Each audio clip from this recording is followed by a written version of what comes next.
بسم اللہ الرحمن الرحیم۔ محرم کی 10ویں تاریخ کو روزہ رکھنا مستحب ہے۔ رمضان کے علاوہ باقی 11 مہینوں کے روزوں میں محرم کی 10ویں تاریخ کے روزے کا ثواب سب سے زیادہ ہے، اور اس ایک روزے کی وجہ سے گزرے ہوئے 1 سال کے گناہ صغیرہ معاف ہو جاتے ہیں۔ اس کے ساتھ 9ویں یا 11ویں تاریخ کا روزہ رکھنا بھی مستحب ہے۔ صرف 10ویں محرم کا روزہ رکھنا مکروہ تنزیہی ہے۔ حضرت عائشہ رضی اللہ تعالیٰ عنہ فرماتی ہے کہ عاشورہ کے دن قریش جاہلیت کے زمانے میں روزہ رکھتے تھے، اور آپ صلی اللہ علیہ وسلم بھی عاشورہ کا روزہ رکھتے تھے۔ پھر جب آپ صلی اللہ علیہ وسلم مدینہ منورہ تشریف لائے تو آپ صلی اللہ علیہ وسلم نے مسلمانوں کو بھی عاشورہ کا روزہ رکھنے کا حکم دیا۔ پھر جب رمضان کے روزے فرض کر دیے گئے تو اب وہی فرض ہیں، اور عاشورہ کے روزے کی فرضیت چھوڑ دی گئی۔ اب جو چاہے رکھے اور جو چاہے چھوڑ دے۔ یہ روایت جامع ترمذی میں ہے۔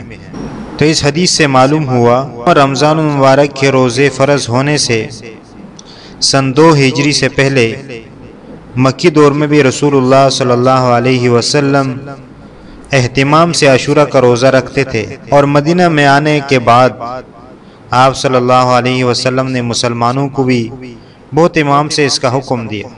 بہت سے فقہاء کے مطابق اس وقت عاشورہ کا روزہ فرض تھا۔ پھر جب رمضان کے روزے فرض ہوئے تو عاشورہ کے روزے کی حیثیت استحباب کے رہ گئی۔ حضرت جابر بن سمرہ رضی اللہ تعالیٰ عنہ روایت کرتے ہیں کہ رسول اللہ صلی اللہ علیہ وسلم ہمیں عاشورہ کے دن روزے رکھنے کا حکم دیتے تھے اور اس کی ترغیب دیتے تھے، اور اس دن ہمیں نصیحت کرنے کا اہتمام فرماتے تھے۔ پھر جب رمضان فرض کر دیا گیا تو آپ صلی اللہ علیہ وسلم نے ہمیں نہ تو عاشورہ کے روزے کا حکم دیا، نہ اسے روکا، اور نہ اس دن نصیحت کا اہتمام فرمایا۔ آپ صلی اللہ علیہ وسلم اور صحابہ کرام رضوان اللہ تعالی علیہم اجمعین نے مدنی دور کے آغاز سے ہی عاشورہ کا روزہ رکھا، اور ابتداء میں آپ صلی اللہ علیہ وسلم ہر عمل میں اہل کتاب کی مخالفت نہیں کرتے تھے، بلکہ ابتداء اسلام میں بہت سے اعمال میں تالیف قلوب کے لیے نرمی کی گئی، مسلمانوں کا قبلہ بیت المقدس مقرر کیا گیا وغیرہ۔ مدینہ منورہ آنے کے بعد آپ صلی اللہ علیہ وسلم اور صحابہ کرام تو اسلام کے حکم کے مطابق عاشورہ کا روزہ رکھتے تھے۔ جب آپ صلی اللہ علیہ وسلم نے یہود کو عاشورہ کا روزہ رکھتے ہوئے دیکھا تو آپ صلی اللہ علیہ وسلم نے اس کے متعلق ان سے دریافت کیا۔ چنانچہ حضرت عبداللہ ابن عباس رضی اللہ تعالیٰ عنہما سے روایت ہے کہ رسول اللہ صلی اللہ علیہ وسلم مدینہ تشریف لائے تو دیکھا یہود عاشورہ کا روزہ رکھتے ہیں۔ رسول اللہ صلی اللہ علیہ وسلم نے ان سے فرمایا، یہ کیسا دن ہے جس کا تم روزہ رکھتے ہو؟ یہود نے کہا، یہ بڑا دن ہے جس میں اللہ تعالیٰ نے موسیٰ علیہ السلام اور ان کی قوم کو نجات دی تھی، اور فرعون اور اس کی قوم کو غرق کیا تھا۔ اس کے شکر میں موسیٰ علیہ السلام نے روزہ رکھا، ہم بھی اس لیے روزہ رکھتے ہیں۔ تو آپ صلی اللہ علیہ وسلم نے ارشاد فرمایا، ہم موسیٰ علیہ السلام کے طریقے کی پیروی اور اتباع کے زیادہ حقدار اور ان سے قریب ہے۔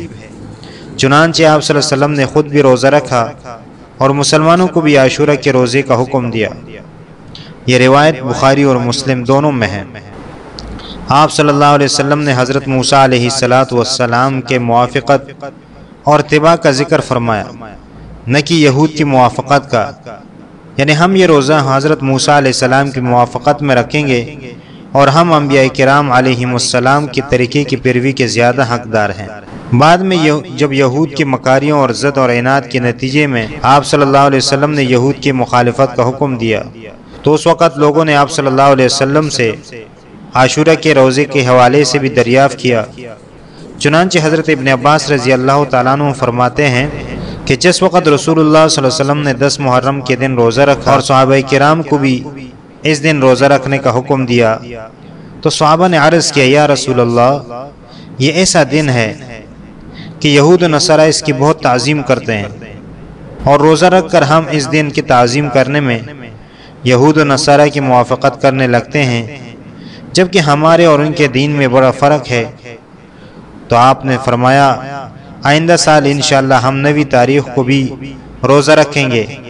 حضرت ابن عباس رضی اللہ تعالیٰ عنہ فرماتے ہیں کہ آئندہ سال محرم سے پہلے ہی آپ صلی اللہ علیہ وسلم کا وصال ہو گیا، لیکن حضرت ابن عباس رضی اللہ تعالیٰ عنہ فرماتے ہیں کہ تم 9 اور 10 تاریخ کا روزہ رکھو اور یہود کی مخالفت کرو۔